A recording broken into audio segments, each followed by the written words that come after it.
Okay, let's dive into a therapeutic approach that asks a pretty radical question. What if the problems you're facing, what if they aren't just in you, but are actually a reflection of the world around you? That's really the core idea of what's called feminist therapy. It's all about looking beyond just one person to see the social, the cultural, and yeah, even the political forces that shape our lives. So have you ever been there? When you're facing a tough time, do you ever just stop and ask yourself, is the problem just me? I think it's a question so many of us ask.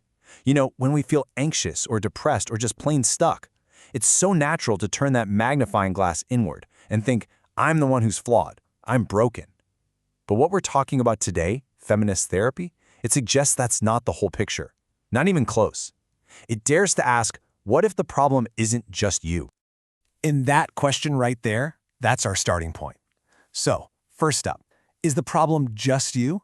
We're going to look at how this whole approach totally reframes mental health by challenging where we think our problems are even coming from in the first place. All right, so check this out. This is the fundamental split in perspective. On one hand, you've got the traditional individual view. For a long, long time, psychology has kind of looked at our problems as personal failings, right? Like there's some internal flaw, some pathology inside of us that needs to be fixed. But the social view, the one we're talking about, it just flips that whole idea on its head. It says, hold on a second. It suggests our struggles are actually deeply connected to our environment, the societal messages, the power structures that we're all swimming in every single day. And this is the key, the big takeaway here. Feminist therapy calls for a lens shift. Seriously, think about it like this. You're swapping out a magnifying glass that's just zeroed in on your own personal flaws for, say, a wide-angle lens that can see the whole big picture, the entire environment. It's such a powerful move away from self-blame or even blaming the victim, and it takes us toward a much more complete and, honestly, a much more compassionate way of understanding ourselves. Okay, so what's actually behind this radically different lens? Let's get into the core principles. We're going to break down what makes this approach to well-being so unique. First up, and this is the absolute cornerstone of the whole thing, the personal is political. Now hold on, this doesn't mean your therapy session turns into some kind of cable news debate. Not at all. What it really means is that your personal experiences, things like feeling inadequate at your job, or struggling with body image, or feeling like you can't speak up in your relationships, those very personal things are often symptoms of much broader social and political issues. We're talking about things like sexism, racism, or economic inequality that create the environment we live in. And that leads us to another really powerful idea, viewing our problems as survival. So, instead of seeing symptoms like anxiety or maybe being a chronic people pleaser as signs of a disorder, this approach reframes them as totally logical coping mechanisms. They become survival strategies. Actually, you could even say they're brilliant ways a person has adapted to navigate a world that can be unjust or oppressive.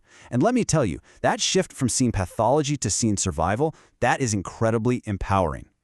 So if you're going to see problems differently, it makes sense that you need a different kind of relationship in therapy, right? This next part is all about therapy as a partnership. It's a move away from the expert fixing the patient and toward building something truly egalitarian. Yeah, think about it. So many traditional therapy models are pretty hierarchical. You've got the therapist up here as the expert, holding all the knowledge. Well, feminist therapy actively works to just dismantle that hierarchy. It says the relationship has to be egalitarian, built on a foundation of mutual trust, respect, and true collaboration. The whole point is to empower you, the client, not to make you dependent on the therapist. And this is the principle that makes that whole partnership thing actually work. It's simple, but it's profound. The client is the expert on their own life. That's you. Your experiences, your feelings, your intuition, they are seen as the most valid, the most authoritative sources of knowledge in the room. The therapist isn't there to hand you the answers. Their job is to help you connect with the expertise you already have. Okay, so we've got the big ideas and we understand the relationship. But what does this actually look like in a session? What do you do? Let's get into the practical side of things, the new tools that lead to new power. One of the absolute hallmark techniques is something called gender role analysis, and it's a really powerful three-step process. First, you and your therapist just identify the tons and tons of messages you've gotten your whole life about gender. Then you analyze them. You talk about how those messages and expectations have really impacted your well-being. And finally, and this is the best part, you get to consciously decide which of those messages you want to keep and which ones you're ready to throw out. It's all about taking back the pen and writing your own story. And that's not the only tool in the toolbox, of course. There are other key techniques, too. There's power analysis, which helps you see where the power is in your relationships and in society.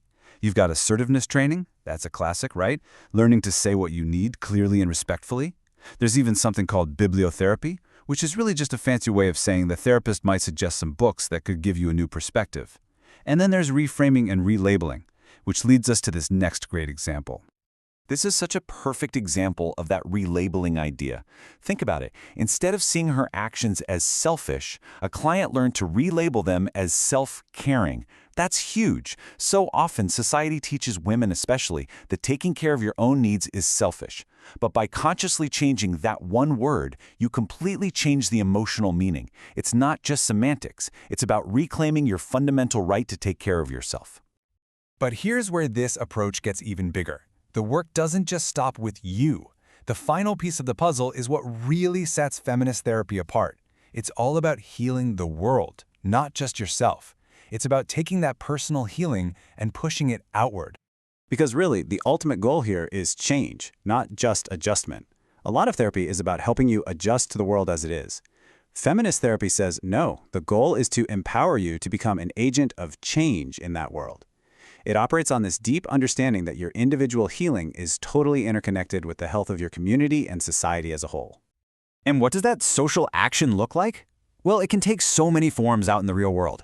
As a person feels more empowered, they might get inspired. Maybe that means volunteering at a rape crisis center or lobbying lawmakers for better policies. It could be community organizing or even just educating the people in your life. The core idea is beautiful. You take the strength from your personal healing, and you use that new energy to help fix the very systems that might have caused the harm in the first place. So, to wrap it all up, feminist therapy offers this really profound shift in perspective. It's a move away from blaming the individual and toward understanding the whole context. It invites every one of us to see our struggles not as personal failures, but maybe, just maybe, as perfectly normal responses to a very complex world.